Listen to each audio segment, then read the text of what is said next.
Là maintenant, on va voir un exercice ensemble. On va travailler à la fois le travail musculaire concentrique, excentrique et surtout des appuis pour favoriser le changement de direction. C'est parti.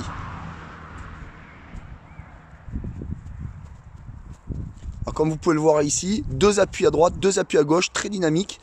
Et un obstacle, n'importe lequel, on saute. On recommence tout de suite. Voilà, 2 appuis chassent l'autre. Voilà, il faut que ce soit très dynamique, que le corps balance d'un côté comme de l'autre. Encore un saut sur le trampoline et on retient. Voilà. Alors évidemment, quand on n'a pas de trampoline, eh bien on prend un objet, n'importe lequel, une bouteille d'eau, on saute par-dessus. C'est pas grave, l'important c'est de travailler en concentrique et en excentrique dans un premier temps. C'est des termes un peu techniques, mais c'est comme ça que ça pourra vous aider sur les appuis. Voilà, on fait ça plusieurs fois pendant un travail de 1 minute 30 et après 30 secondes de repos. On va enchaîner sur un travail de puissance et de pliométrie où on va enchaîner à la fois les appuis, la vitesse et un travail de puissance musculaire. Là, il va tourner très vite en avant, en arrière, dans un sens, puis dans l'autre. Voilà, vraiment, il faut que ce soit fait à fond. Et là, il va pousser, retenir. Donc pour l'instant, que concentrique et excentrique. Voilà, entre les coupelles. Voilà, bien poussé. Voilà, encore une fois. Et le retour. Même chose. Voilà. Bien pousser. Insister sur le fait que l'enfant doit pousser, le joueur doit pousser sur ses jambes. Voilà, c'est un peu difficile, même très difficile au niveau du cardio, au niveau des muscles, mais c'est nécessaire pour gagner en explosivité. Voilà.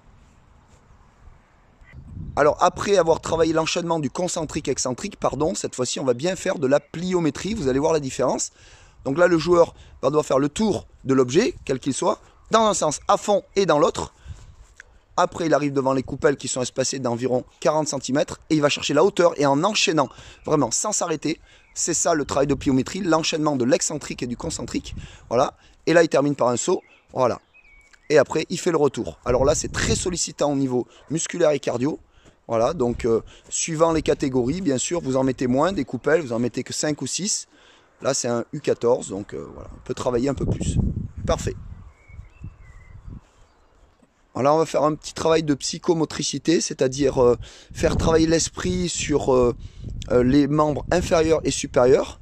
Un ballon qui va être occupé par les pieds, un ballon par la main. Donc le joueur va prendre un ballon à la main. Si vous n'avez pas 2 ballons, eh bien, vous prenez une balle de tennis ou une balle ou quelque chose, une petite bille, peu importe. En tout cas, ce qu'il faut, c'est occuper l'esprit.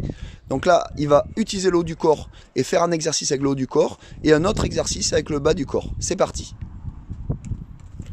Voilà, on démarre simplement.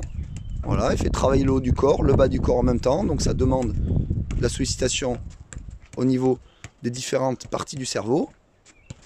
Voilà, c'est très bien. On travaille cerveau droit, cerveau gauche. Voilà, et quand on loupe, eh bien on se reprend. Voilà, donc on peut voir que parfois on se retrouve en situation d'échec, c'est pas grave. On recommence. On va changer l'exercice au niveau des pieds. Cette fois-ci, on va faire les râteaux. On va ramener le ballon. Un coup à droite, un coup à gauche. C'est parti. Tout en faisant la même chose. Voilà, on va voir que ça rend les choses un peu plus compliquées. Voilà. Plus on complexifie l'exercice au niveau des pieds, plus évidemment le cerveau a beaucoup de mal à enchaîner, à faire 2 choses à la fois. C'est humain, c'est normal et c'est physiologique. Là maintenant, le joueur va devoir tourner sur lui-même en gardant le ballon sous la semelle, tout en faisant tourner le ballon avec le haut du corps. C'est parti. Voilà, parfait. On change de pied tous les 2 tours. Voilà. Quand on doit tourner dans un sens et puis dans l'autre, c'est vrai que au niveau de la motricité, on fait travailler tous les côtés, tous les aspects.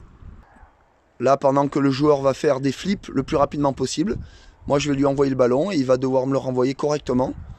Et ça occupera son esprit. C'est parti.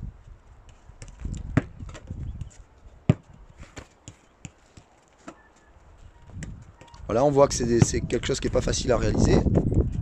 Parfois en bas, parfois fort, parfois avec un rebond. On essaye de varier les échanges. Voilà. Un peu en haut, un peu en bas.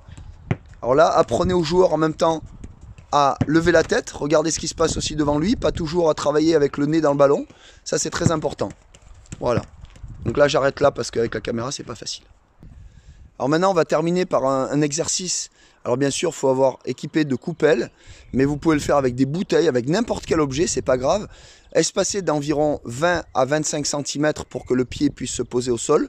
Mais on va privilégier le travail avec la pointe des pieds. Bien sûr, au fur et à mesure, travailler la vitesse d'exécution et donner des codes couleurs. Les plots blancs, les coupelles blanches, on doit sauter par-dessus un pied après l'autre. La coupelle bleu ciel, il faut sauter par-dessus la coupelle bleu ciel, on doit l'effacer. La rouge est comme la blanche. La jaune, en fait, on doit reculer. Et la bleu ciel, en fait, on doit sauter à pieds joints. Voilà. Donc on donne des codes couleurs différents, histoire de perturber un peu le cerveau et de voir si le joueur est capable de s'adapter rapidement. C'est parti. Voilà, là c'est bien exécuté. Alors au début, bien entendu, on le fait plusieurs fois à un rythme, le temps d'enregistrer l'information. Et petit à petit, on va exiger auprès du joueur qu'il le fasse le plus vite possible, une fois que l'information est enregistrée. Voilà, là c'est bien réalisé et c'est pas facile.